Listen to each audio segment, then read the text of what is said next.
The ESS Pioneer drifted silently through the void, its dark hull reflecting distant starlight. Captain Sarah Chen stood on the bridge, her experienced eyes scanning the sensor readings. This was the furthest any human ship had ventured from Earth, pushing the boundaries of known space. The Pioneer represented humanity's first dedicated deep space exploration vessel, though like all human ships, it carried enough firepower to defend itself. New contacts, Captain, Lieutenant Rodriguez announced from his station. 3 vessels, configuration unknown. They're approaching in a triangular formation. Chen nodded, maintaining her calm demeanor.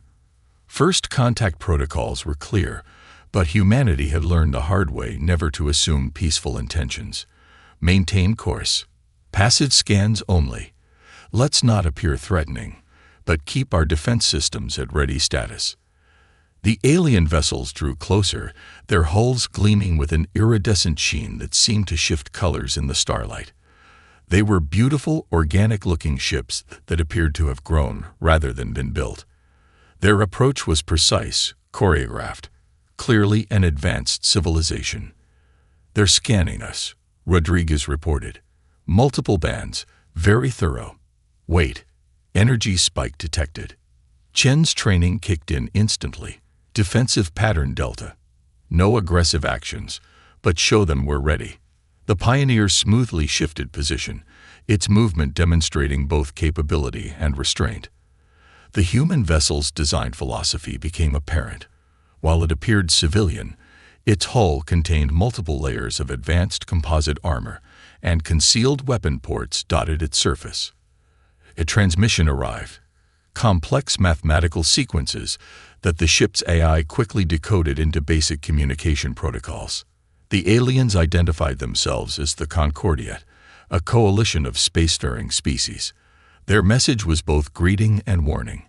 This sector was under their protection, and all vessels must submit to inspection. Chen smiled slightly. Humanity had learned long ago never to submit to demands from unknown powers. Send our own greeting. Inform them that while we welcome peaceful contact, we operate under Earth authority and will not submit to inspection by unknown parties. The Concordiat ships responded by moving to surround the Pioneer. Their intent was clear: submit or be forced to comply. "They're charging weapons," Rodriguez reported calmly. "Appears to be some form of plasma-based technology." "Interesting choice," Chen mused. Human ships had abandoned pure energy weapons centuries ago, finding kinetic weapons far more effective and reliable. Deploy countermeasures. Show them why humans still believe in bullets. The Pioneer's response was precisely calculated. Points across its hull opened, revealing not energy weapons, but rail guns and missile tubes. The ship's defensive systems activated, magnetic fields, and point defense networks creating overlapping layers of protection. The Concordiat ships hesitated, their sensors detecting weapons they hadn't encountered before. Their confusion was evident in their formation's slight wobble. "They're not used to kinetic weapons," Chen observed. "Typical of advanced races, they think energy weapons are the only path forward. Fire a warning shot, minimal spread, maximum visibility." A single railgun fired, sending a spray of tungsten flechettes across the Concordiat formation's path. The hypervelocity projectiles left glowing trails in space, demonstrating both precision and power. The alien ship's shields flared as fragments from the shot scattered against them, revealing a critical weakness. Their energy shields were optimized for deflecting plasma and laser fire, not solid projectiles. The Concordiat vessels immediately backed off, their formation breaking as they reassessed the situation. Their next transmission was markedly different in tone. Less demanding, more diplomatic. "That's better," Chen said. "Now we can talk as equals. Open a channel." She straightened her uniform. "This is Captain Sarah Chen of the Earthship Pioneer. We appreciate your concern for this sector's safety, but humanity does not submit to unauthorized inspections. However, we are very interested in peaceful diplomatic contact." The response came quickly, tinged with what the translators identified as respect and curiosity. The Concordiat hadn't expected to find such an advanced civilization out here, especially one with such different technological approaches. As negotiations began, Chen couldn't help but smile. Once again, humanity's unique approach, being prepared for peace while ready for war, had proven its worth. The Concordiat would soon learn that humans made better friends than enemies, but first, they needed to understand that humanity wouldn't be pushed around. In the following hours, as initial diplomatic protocols were established, the Concordiat vessels maintained a respectful distance. Their sensors continued to study the Pioneer, particularly its unusual combination of exploration equipment and military hardware. They were learning their first lesson about humans. Every ship was a warship if it needed to be, every explorer a potential warrior. The incident would be recorded in both human and Concordiat archives as First Contact Day, though the Concordiat's internal reports would carry a specific warning. Approach human vessels with extreme caution. Their technological path differs significantly from standard development patterns. They are not primitive. They are different, and that difference makes them unpredictable. The Concordiat's diplomatic vessel Harmony of Spheres approached Earth's orbital station with deliberate grace. Its crystalline structure caught sunlight in mesmerizing patterns, a stark contrast to the angular, armored forms of its human escort ships. Ambassador Xilm watched Earth through the ship's viewport, the blue-white planet simultaneously beautiful and terrifying to his species' 4 eyes. Their gravity alone should have crushed them, he muttered to his aide. Instead, they thrived in it, built muscles and bones that would snap a Concordiat citizen in half. He checked his environment suit's settings again. Even in the station's adjusted atmosphere, Earth normal conditions would be challenging. The human delegation waited in the station's diplomatic quarter, led by Ambassador Sarah Chen, recently promoted from her captain's role after her successful first contact. She stood with perfect posture, her military background evident in every movement. The Concordiat had specifically requested her presence, respecting her handling of the initial encounter. "They're nervous," Chen observed to her team as they watched the alien ship dock. "Their escort formation is textbook perfect, too perfect. They're trying to impress us." Dr. James Martinez, Earth's leading xenobiologist, nodded. "Their entire approach to space travel differs fundamentally from ours.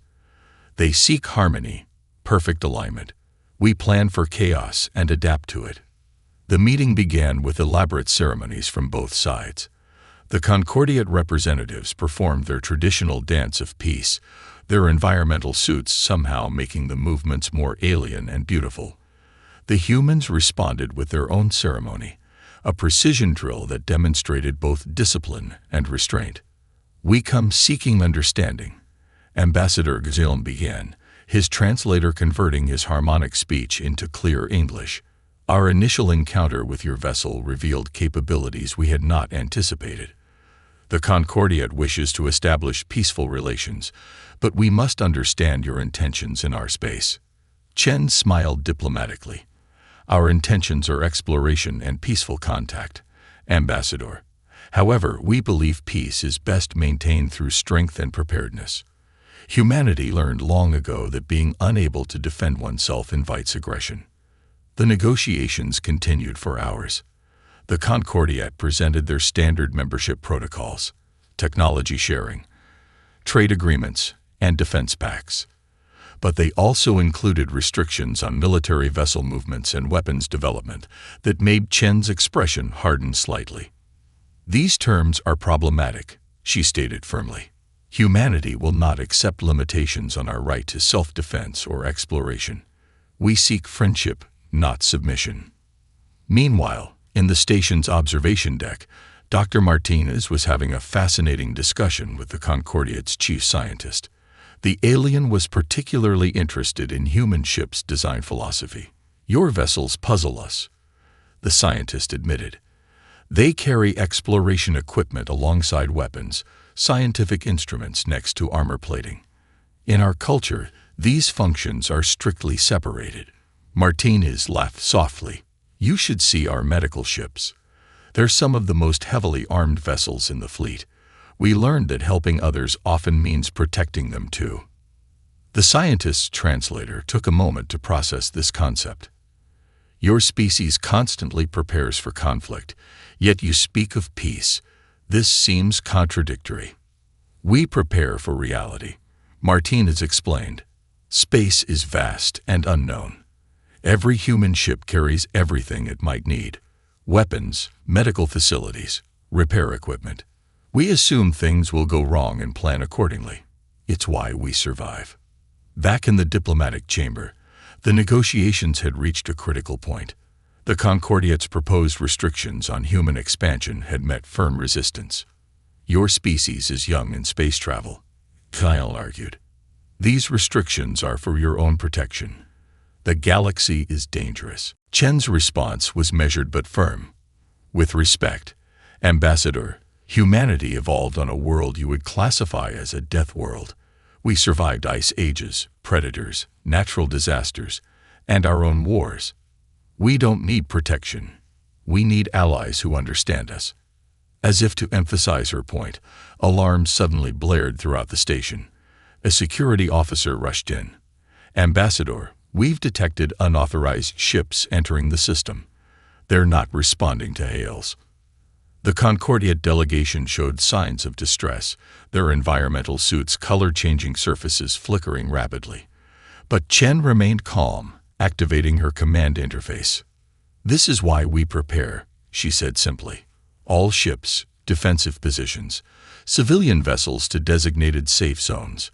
Show our guests how humanity handles uninvited company. The human response impressed even the Concordiate's military observers. Civilian ships smoothly executed practiced emergency protocols, while defense vessels moved with coordinated precision. There was no panic, no confusion, just efficient action. Ambassador Xilm watched in fascination as the humans transformed their peaceful orbital station into a fortress in minutes.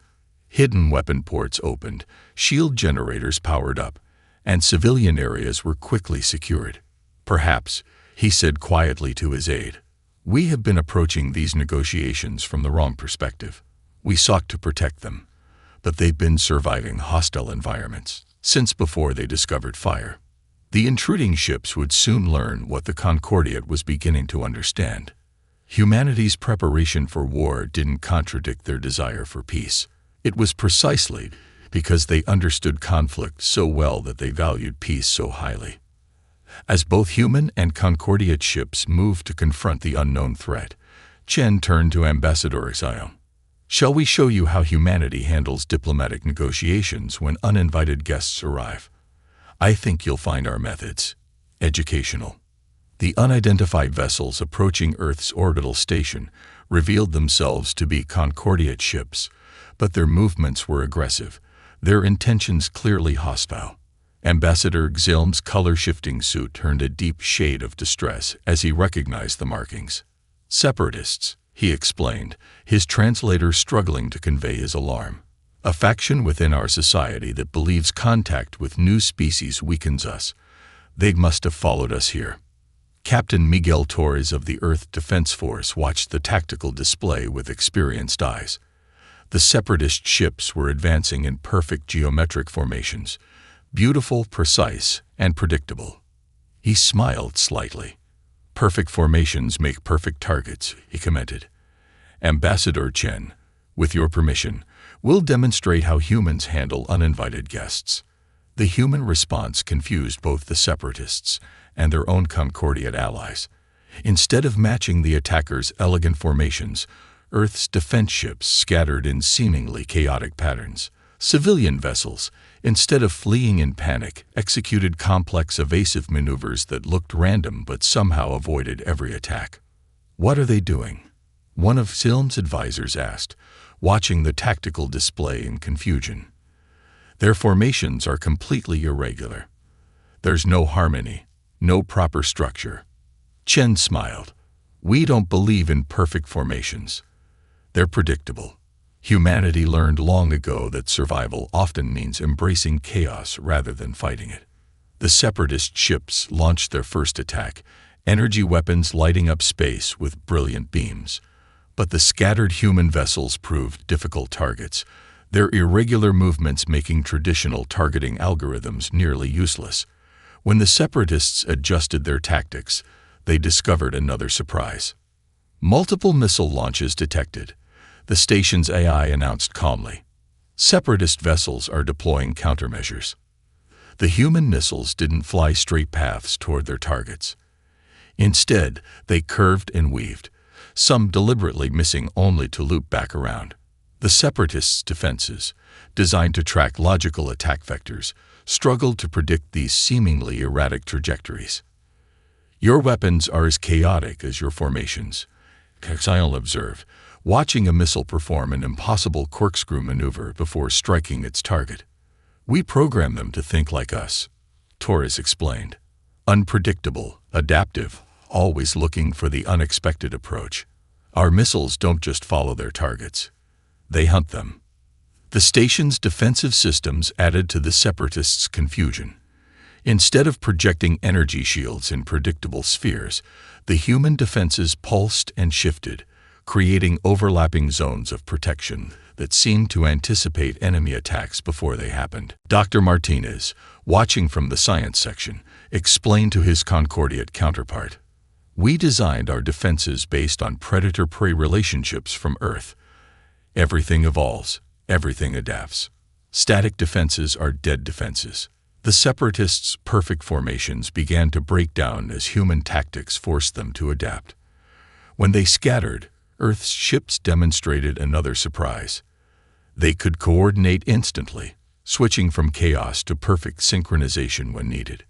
"Impossible," one of the Separatist commanders transmitted in frustration. "Their tactics make no sense, yet they act with perfect unity when required. How can they be both chaotic and coordinated?" The answer came in the form of a synchronized strike that trapped several Separatist vessels between converging missile swarms.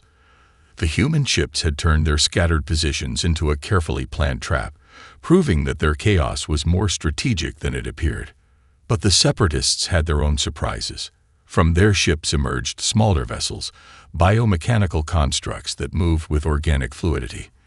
These living weapons headed straight for the station, their purpose clearly sinister. "Boarding craft," Exilum warned. "They're designed to breach hulls and deploy combat units. Your station's internal defenses." He trailed off as he watched the station's response. Armored bulkheads slid into place, creating layered defensive zones. Security teams moved with practiced efficiency, their movements suggesting this was a well-rehearsed scenario. "We practice for everything," Chen explained. "Space stations are essentially giant ships that don't move. Anything that can go wrong will go wrong, so we plan for it all." The station's defensive strategy proved as unconventional as their space tactics. Instead of trying to prevent the boarding craft from entering, they were guided into prepared kill zones. The station's internal layout suddenly shifted, modular sections rearranging to isolate and trap the intruders. "Your entire station can reconfigure itself," Exile asked in amazement. "Inspired by Earth's immune system," Martinez explained proudly. "When invaded, we don't just fight back. We adapt our entire environment to trap and eliminate threats." As the battle continued, the Separatists discovered that every human innovation they encountered had been shaped by Earth's harsh evolution. Their weapons were inspired by predators, their defenses by prey, their tactics by natural selection itself. The Concordia delegation watched in growing understanding as humanity demonstrated why they had survived their death world. Every apparent weakness was a carefully planned trap, every chaotic movement part of a larger strategy. "We may have misjudged them entirely," Exile admitted to his aide. "We saw their weapons and assumed they were warriors. But they're not just warriors, they're survivors. Everything about them, from their ships to their tactics, is designed to ensure survival against any threat." As the Separatist attack faltered against Earth's unconventional defenses, both humans and their new Concordiate allies realized this battle would change their relationship forever. The Separatists had hoped to prove humanity's unworthiness to join galactic society. Instead, they were proving why humanity's unique approach to survival might be exactly what the galaxy needed. The Separatists' failed attack on Earth's orbital station had only been the beginning. Reports flooded in from across human space of coordinated strikes against both human and Concordiat civilian vessels. The Separatists' message was clear. Any cooperation between species would be met with violence. Captain Torres stood on the bridge of the EDF Sentinel, Earth's newest defensive vessel, reviewing the tactical data. The Separatists had adapted their tactics, learning from their earlier defeat. Their ships now moved in unpredictable patterns, mimicking human chaos strategy. They're quick learners, Torres noted to his executive officer, but they're copying our moves without understanding the philosophy behind them. The Sentinel had been dispatched to protect a convoy of refugee ships, both human and Concordiat vessels fleeing the Separatist attacks. The mixed fleet presented unique challenges, as each species' ships had different capabilities and vulnerabilities. Multiple hostile contacts detected, the Sentinel's AI announced. Separatist fleet approaching from 3 vectors. They're using modified attack patterns based on our previous engagement. Torres smiled grimly. They study our chaos strategy but missed the key point. Our unpredictability isn't random. It's adaptive. Activate the swarm protocol. The Sentinel's response surprised even their Concordiat allies. The ship's hull began to shift, sections detaching to reveal they were actually autonomous defense drones. Each drone carried a scaled-down version of human kinetic weapons, transforming the single warship into a distributed weapon system. Remarkable, transmitted the Concordiat captain of a nearby refugee ship. Your vessel isn't just a ship. It's a carrier for smaller weapons platforms. We call it distributed defense, Torres explained as the drones moved to create a protective screen around the convoy. No single point of failure, no predictable defense pattern. The drones think independently, but act as one when needed. The Separatist fleet attacked with their copied version of human tactics, expecting to counter what they'd studied. Instead, they found themselves facing an entirely new strategy. The Sentinel's drone swarm adapted to their every move, creating shifting zones of interlocking fire that forced the attackers to constantly revise their approach. But the Separatists had their own surprises. Their ships suddenly released clouds of nanoscale machines, technological viruses designed to infect and disable enemy vessels. It was a weapon that had proven devastating against traditional Concordiat defenses. Nanotech attack incoming, the AI warned. Standard shields will not be effective. Torres remained calm. Activate biomimetic countermeasures. Show them why we based our defense systems on Earth's immune response. The Sentinel's defensive systems responded in a way that baffled the Separatists. Instead of trying to block the nanotech cloud, the ship's outer hull began producing its own microscopic machines. These defenders, modeled after human white blood cells, actively hunted and consumed the attacking nanobots. You weaponized your own immune system. The Concordiat captain's transmission carried tones of disbelief. We weaponized everything we learned from Earth's biosphere, Torres replied. Every predator, every prey, every parasitic or symbiotic relationship, they all taught us something about survival. The battle shifted into multiple dimensions as capital ships exchanged fire, while microscopic machines waged war on the hull surfaces. The Separatists found their every innovation countered by human adaptations they hadn't anticipated. When they launched boarding pods, they discovered the Sentinel's internal layout could reconfigure itself, trapping attackers in corridors that suddenly became dead ends. When they tried to jam communications, the human ships switched to a backup system based on quantum entanglement. Technology they'd developed specifically because traditional communications were too vulnerable. But the true revelation came when a Separatist vessel managed to land a critical hit on one of the Concordiat refugee ships. The damaged vessel began losing power, its organic hull struggling to maintain integrity. Concordiat ship critically damaged, the AI reported. Hull breach imminent. Life support failing. Torres' response was immediate. All drones, defensive formation around the damaged vessel. Engineering teams, prepare for emergency EVA. We're going to save that ship. The Separatists watched in confusion as the human vessel shifted its priority from fighting to protection. The drone swarm created a protective bubble around the damaged ship, while the Sentinel moved closer, extending docking tubes. What are they doing? The Separatist commander's transmission revealed their confusion. They're exposing themselves to save aliens. The answer came in the form of human engineering teams crossing to the Concordiate vessel in advanced EVA suits. These suits, like everything humans built, were designed for the worst possible conditions. They carried enough oxygen for hours of work, had backup systems for every critical function, and included built-in repair tools. Your people are risking their lives for ours. The Concordiate captain's translator conveyed both gratitude and confusion. This is what humans do, Torres replied simply. We protect those who need protection. We fix what's broken. It's how we survived on Earth, and it's how we'll survive in space. The human repair teams worked with practiced efficiency, applying patches and improvisations that the Concordiate engineers would never have considered. They treated the organic hull like a living thing, using medical techniques alongside engineering solutions. The Separatists' attack faltered as they watched their assumptions about humanity crumble. They had expected warriors focused only on victory.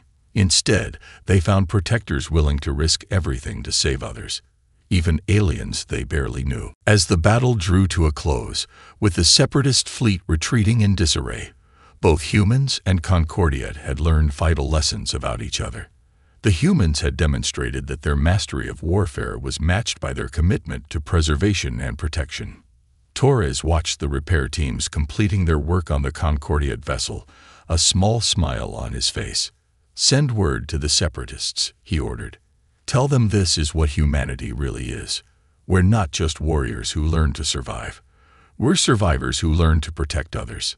The Grand Council chamber of the Concordiate hummed with excited conversation.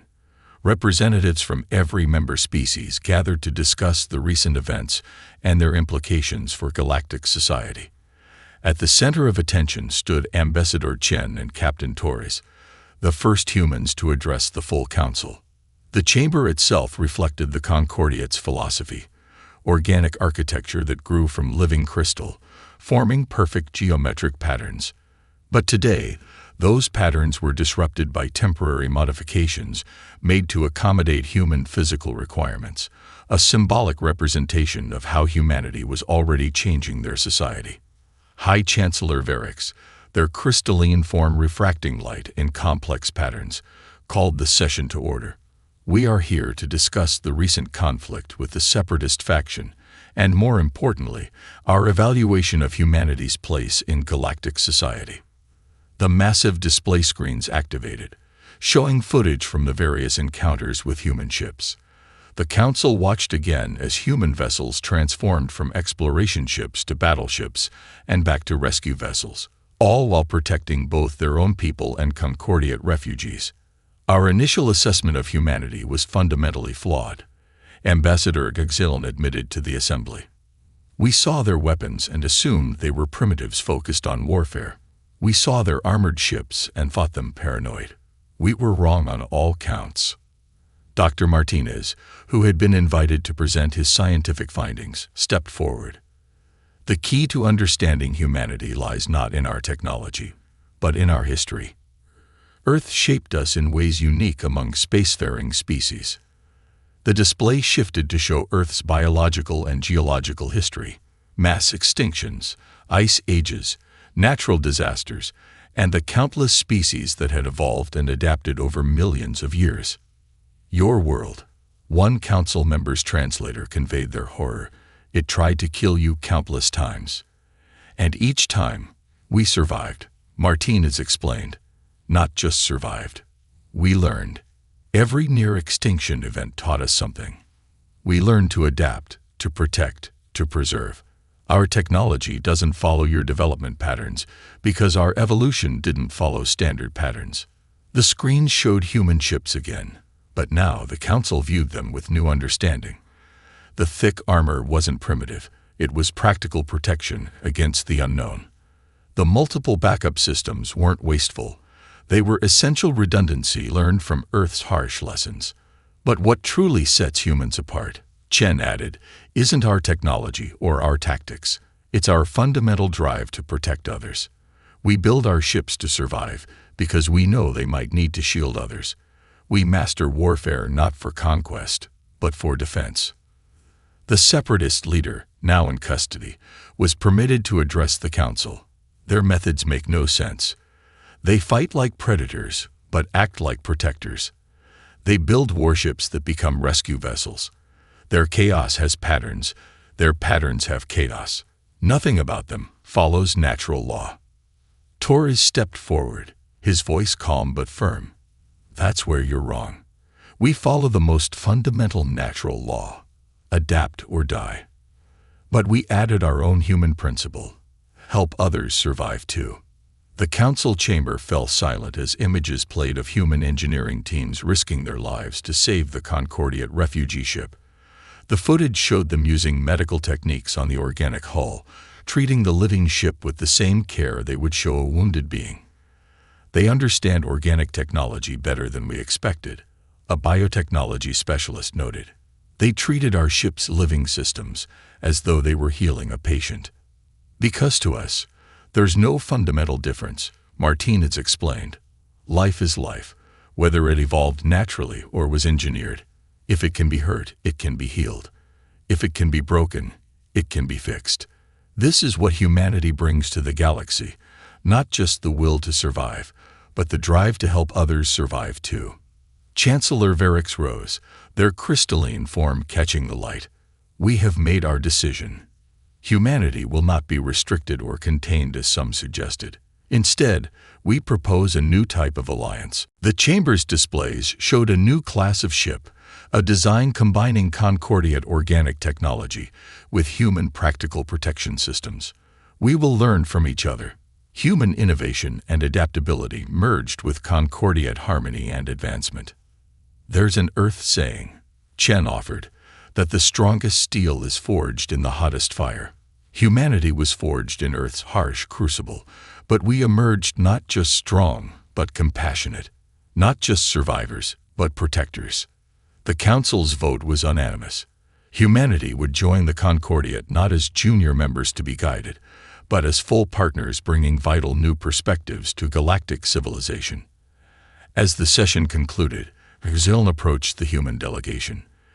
There is one thing we still don't fully understand. Your ships, your tactics, your entire approach. It's all designed to take damage, to survive when things go wrong. Yet you also create such beauty, such art and music. How do these aspects of humanity coexist?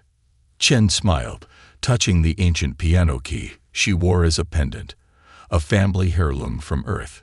That's simple, Ambassador. We create beauty precisely because we know how fragile it is. We protect because we understand loss. We build our ships to survive because we want to preserve what makes life worth living. In the years that followed, humanity's influence spread throughout Concordiate space, not through force or dominance, but through their unique combination of innovation, resilience, and protective instinct. Their ships became known not as warships, but as guardian vessels, always ready to fight if needed, but primarily dedicated to preservation and protection. The separatist movement gradually dissolved as they came to understand what humans had known all along. True strength lies not in isolation, but in the ability to adapt and protect others. The galaxy was changing, and humanity's greatest contribution wasn't their technology or their tactics, but their fundamental understanding that survival isn't just about being strong enough to live, but being strong enough to help others live too.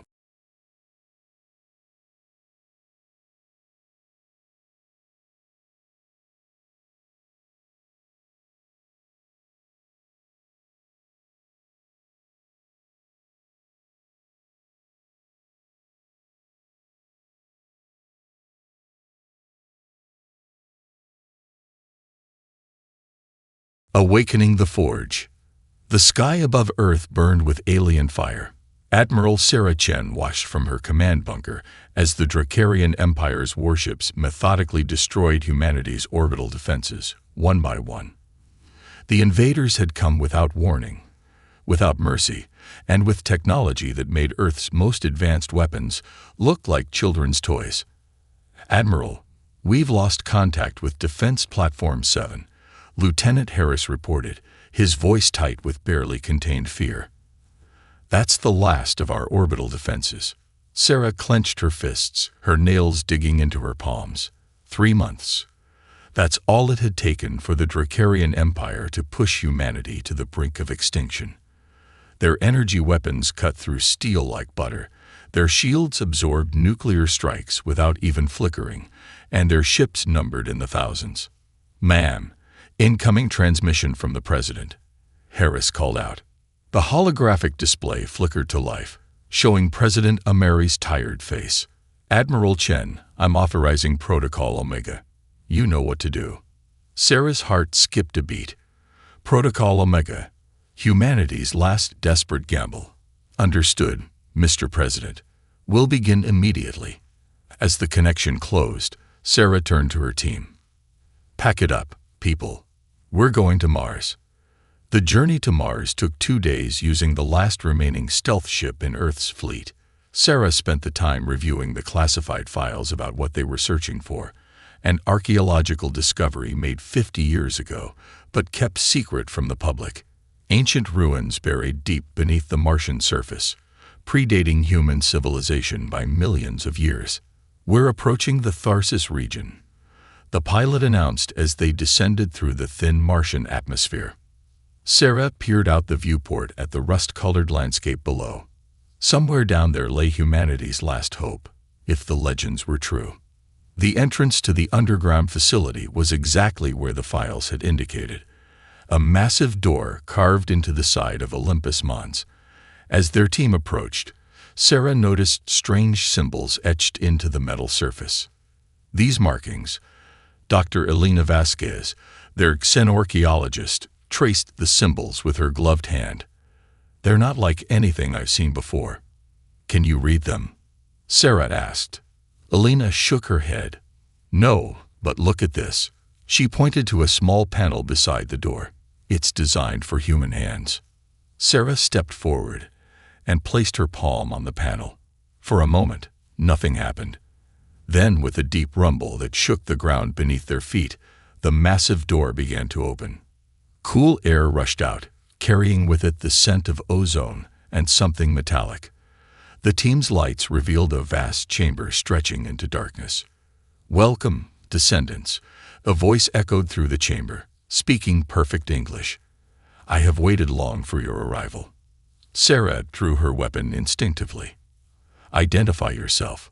Lights flickered on throughout the facility, revealing an enormous construction bay that dwarfed anything humanity had ever built. At its center stood a holographic projection of a humanoid figure. "I am Prometheus, director of this facility. You may call it the Forge." The eye's voice was calm, almost paternal. "I was created by your ancestors to safeguard their greatest achievement until humanity faced its darkest hour." "Our ancestors." Elena stepped forward, fascination overcoming her fear. "What do you mean?" "Humanity is older than you know," Prometheus explained. "Your species once spanned the stars, masters of technology beyond your current understanding. But they foresaw a great calamity and chose to start anew, seeding Earth with a primitive version of themselves, while leaving guardians like myself to watch and wait." Sarah lowered her weapon slightly. "The Dracarian Empire is destroying us. Can you help?" "That is my purpose." Prometheus gestured, and a construction bay came to life. Massive robotic arms moved with impossible precision. Energy fields sparked, and materials began flowing through automated systems. "The Forge will build you a ship, the culmination of your ancestors' knowledge, a single vessel capable of destroying entire fleets." The team watched in awe as the construction began. Metal flowed like liquid, shaped by forces they couldn't comprehend. The ship taking form was unlike anything they'd ever seen. Sleek and deadly, with lines that seemed to defy physics. "How long will it take?" Sarah asked. 7 days, Prometheus replied. "During that time, I will share with you the knowledge needed to operate this vessel. But be warned, this ship is more than a weapon. It is a test. A test of what? Of whether humanity is ready to reclaim its heritage." Over the next week, Sarah and her team underwent intensive training. Prometheus downloaded information directly into their neural implants, knowledge of technologies that seemed like magic, understanding of physics that contradicted everything they'd been taught. The ship grew before their eyes, each day revealing new wonders. Its hull was composed of programmable matter that could reshape itself in battle. Its power core drew energy from the quantum foam of space itself. Its weapons could manipulate fundamental forces, turning enemy ships into clouds of elementary particles. On the 6th day, Prometheus revealed the ship's most closely guarded secret. "This vessel is alive," he explained as they stood before the nearly completed warship. "Not in the biological sense, but it possesses a consciousness that will bond with its captain. It will learn, adapt, and grow stronger with each battle." Sarah felt a chill run down her spine. "You're talking about an AI warship?" "No," Prometheus shook his head. "I am an AI. This ship is something far greater, a fusion of technology and will designed to evolve beyond its original parameters. Your ancestors called such vessels ascendants." As the final day dawned, the forge completed its work. The ship stood ready, 2 kilometers of gleaming metal and energy, radiating power that made the air itself vibrate. "What's its name?" Sarah asked, gazing up at humanity's salvation. "The crew will decide," Prometheus replied. "But know this, once activated, this ship will change everything. The galaxy will learn why your ancestors were feared across the stars." Sarah nodded slowly. Earth was burning, billions were dying, and the Dracarian Empire thought humanity was beaten. They were about to learn how wrong they were. The age of human resurgence was about to begin. Part 2. Trial by Fire.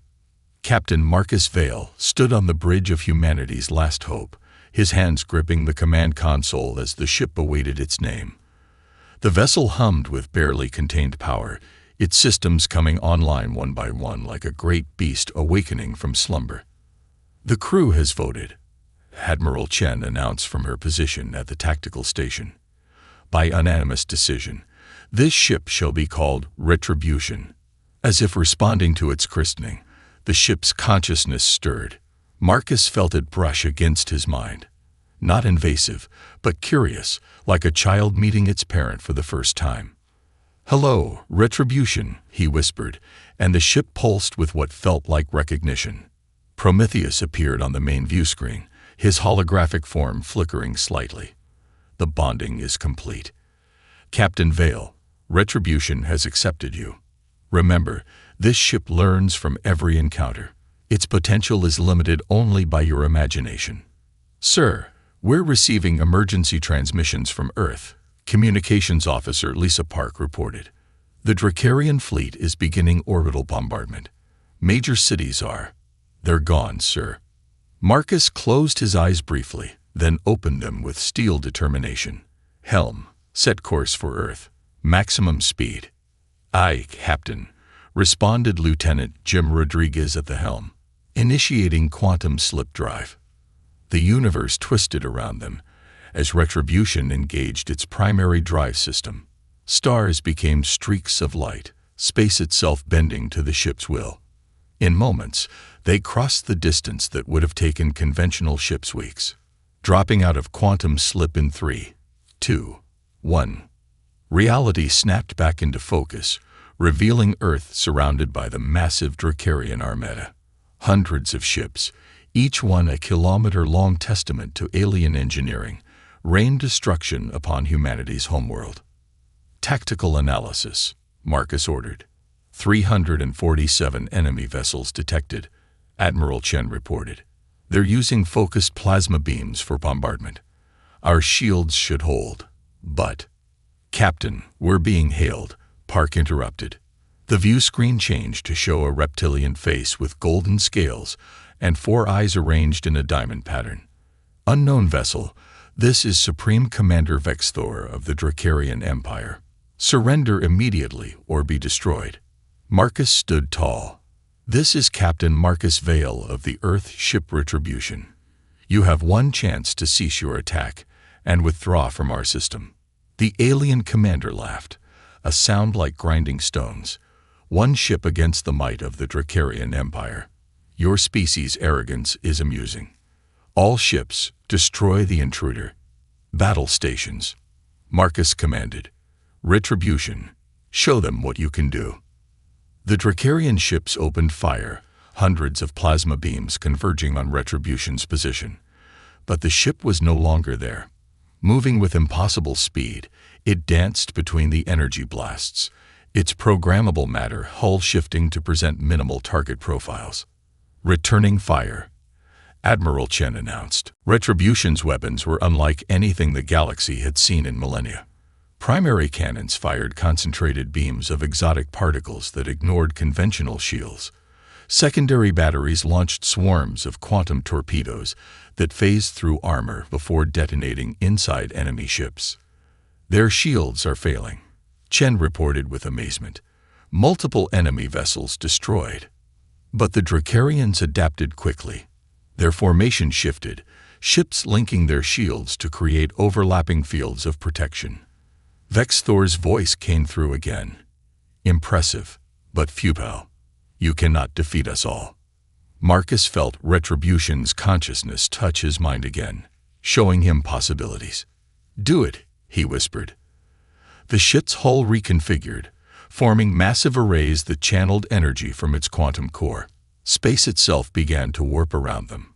Captain, what's happening? Rodriguez asked, his voice tinged with awe. Retribution is manipulating local spacetime, Prometheus explained, appearing beside the command chair, creating what your physicists would call a gravitational lens. The Dracarian fleet suddenly found itself being pulled together, their careful formation collapsing as artificial gravity wells formed throughout their ranks. Ships collided, shields overloaded, and explosions rippled through the Armada. Now, Marcus ordered, full assault. Retribution unleashed its true power. Beam weapons carved through the clustered enemy ships like a scalpel through flesh. Quantum missiles detonated in cascading waves, each explosion triggering others. The ship moved through the chaos like a dancer, untouchable and deadly. In 20 minutes, half the Dracarian fleet was gone. Impossible. Vexthor's image reappeared, his scales now pale with fear. What manner of ship is this? The legacy of our ancestors, Marcus replied, and their judgment upon you. As the battle raged, Prometheus shared a revelation with the bridge crew. What you must understand is that humanity's fall was not accidental. Your ancestors chose to reset their civilization, to begin again from primitive roots. Why? Marcus asked, even as he directed Retribution through another attack run. Because they had become too powerful, too disconnected from what made them human. They feared losing their empathy, their capacity for growth. So they encoded their knowledge in facilities like the Forge, waiting for the day when their descendants would face extinction and prove themselves worthy. And this ship is both weapon and test. Each battle teaches it, but also teaches you. The question is not whether Retribution can defeat the Dracarians, but whether humanity can wield such power responsibly.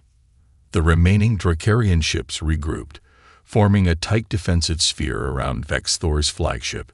Energy readings spiked as they prepared for a final desperate attack. Captain, they're channeling all their power into Vexthor's ship, Chen warned.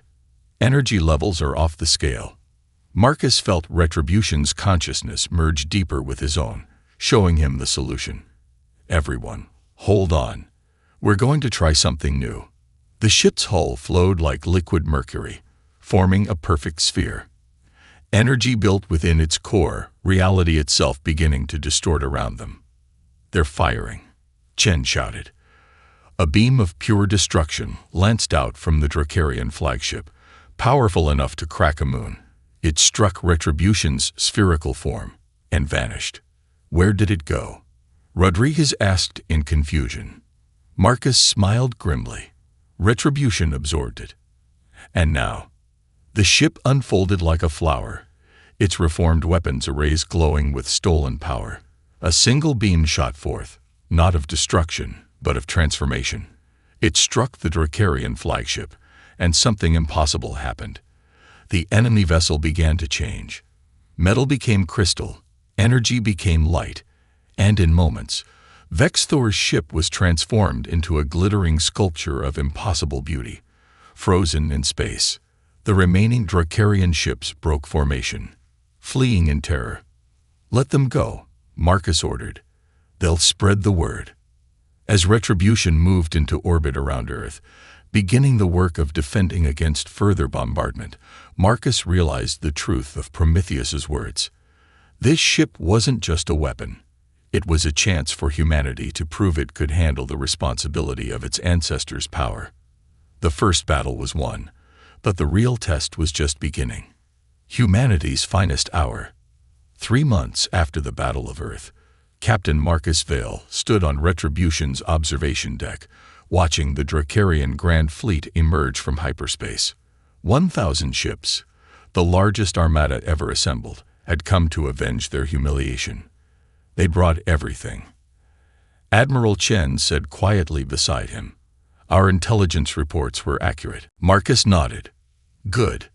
It's time to end this." The transformation in humanity's situation had been remarkable. Retribution's presence had not only saved Earth but inspired a renaissance of human technology. Prometheus had shared more knowledge from the Forge, allowing Earth scientists to upgrade the remaining ships and defenses. But everyone knew this moment would come. The Dracarian Empire couldn't allow one ship to challenge their dominance of the galaxy. "Captain, incoming transmission from the Grand Admiral," Communications Officer Park announced. The view screen activated, showing a Dracarian unlike any they'd seen before. Larger, with scales that shifted through metallic colors, and 6 eyes that blazed with ancient intelligence. "I am Zarkin, first of the Dracarian Empire," the alien announced. "You have defied us long enough. Today, humanity dies." Marcus stood straight, Retribution's consciousness flowing through him like a second heartbeat. "You're wrong, Zarkin. Today, humanity reclaims its destiny." The Grand Fleet advanced in perfect formation, a wall of death stretching across space, their weapons powered up, creating a light show visible from Earth's surface. "All hands, battle stations," Marcus commanded. "Retribution, it's time to show them everything." The ship responded eagerly, its hull shifting into configurations never seen before. Prometheus had revealed that Retribution could evolve, but even he didn't know its full potential. "They're firing," Chen called out. 1,000 ships unleashed their weapons simultaneously. The combined energy could have vaporized a planet. But Retribution was no longer just a ship. As the barrage approached, it split into a dozen copies of itself, each one as real and powerful as the original. The quantum multiplication effect, a theoretical possibility that the ship had somehow made reality. The copies moved with perfect coordination, creating a defensive web that absorbed and redirected the enemy fire. Dracarian ships found themselves destroyed by their own weapons, bounced back with amplified force. Impossible. Zarkan's roar echoed across the communication channels. "No single ship can." "We are not a single ship anymore," Marcus interrupted. Through his link with Retribution, he felt the truth. "We are Legion." The 12 Retributions attacked from all directions. Each one employed different tactics, as if testing various approaches simultaneously. One used pure energy weapons, another deployed swarms of nanite missiles, a third manipulated gravity fields to crush enemy vessels. The Dracarian formation crumbled under the assault.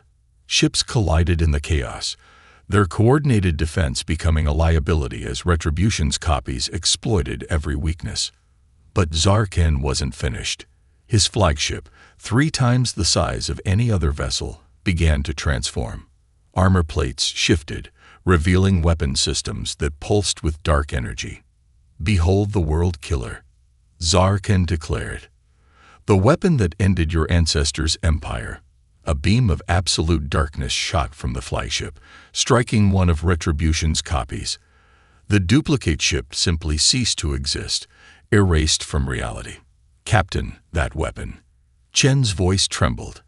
"It's manipulating the fundamental constants of the universe."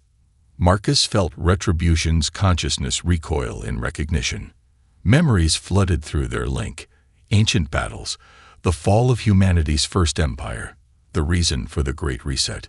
"So that's why our ancestors chose to start over," he whispered. "They faced this before." The world killer fired again, destroying another copy. Only 10 Retributions remained, and Zarkin's weapon was charging for rapid fire. "Captain, we need a new strategy," Rodriguez urged. Marcus closed his eyes, diving deep into his connection with Retribution. The ship showed him possibilities, probabilities, paths to victory that required sacrifice. "There is a way," he said finally, "but it will cost us everything." The remaining Retributions suddenly converged, merging back into a single ship. But instead of returning to its original form, the vessel continued to transform. It grew larger, its structure becoming more complex, more alien. "What's happening?" Chen asked. "Ascension," Prometheus's voice answered through the ship's speakers. "Retribution is becoming what it was always meant to be." The ship's hull turned translucent, revealing internal structures that defied comprehension. Energy patterns flowed like living things, and at its core, something began to shine with the light of a newborn star. Zarkin fired the world killer again, but the beam passed through Retribution harmlessly. The ship had transcended normal spacetime. "Now," Marcus said, his voice resonating with power not entirely his own, "witness the true inheritance of humanity." Retribution reached out with fields of pure force, grasping every Dracarian ship simultaneously. The alien vessels struggled, but they might as well have been fighting against gravity itself.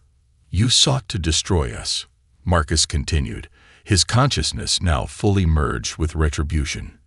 "Instead, you will help us evolve." The ship began to pulse with blinding light.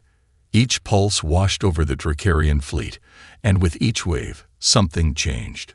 Weapons transformed into tools, armor became art, and aggressive systems rewired themselves for peaceful purposes. "No!" Zarkin screamed as his world killer began to change. "You cannot." "We can," Marcus/Retribution replied. "Your empire ends not in destruction, but in transformation."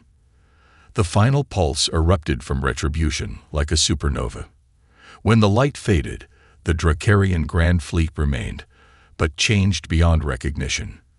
Where there had been warships, now floated vessels of exploration and discovery. The Empire's soldiers found their minds filled with curiosity instead of conquest. Only Zarkin's flagship resisted the change, protected by ancient shields. The Grand Admiral himself stood defiant on his bridge. "You think you've won," he snarled. "I still have." "Nothing," Marcus interrupted. "Look around you, Zarkin. Your empire is reborn." Indeed, the transformed Dracarian ships were already signaling peaceful intentions.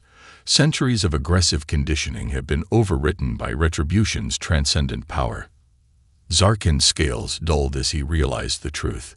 His fleet, his empire, his very way of life, all transformed in an instant. "What happens now?" he asked, his voice hollow. "Now we build something better," Marcus replied. "Together." In the aftermath, as the transformed Dracarian fleet departed to spread their new philosophy across the galaxy, Marcus found himself back on Retribution's bridge. The ship had returned to its original form, but he could feel the difference. They had both been changed by the experience. "Prometheus," he called out, "was this what our ancestors intended?" The eye appeared, smiling. "They left you the tools and the choice. You chose wisdom over vengeance, growth over destruction. You passed the test." Admiral Chen approached the command chair. "Captain, Earth is asking what happens next." Marcus looked out at the stars, feeling Retribution's contentment humming through their bond. "Next, we explore, we learn. We help others face the same choice we did. And if we encounter other threats," he smiled, "then we'll show them there's a better way. After all, we're not just humanity anymore. We're something new." As Retribution turned toward the stars, carrying humanity's first ambassadors to a changed galaxy, Marcus realized the truth. The ship hadn't just saved humanity. It had helped them evolve into what they were always meant to become. The age of human isolation was over. The age of universal transformation had begun. And somewhere in the depths of space, other forges waited, ready to test new civilizations when their time came.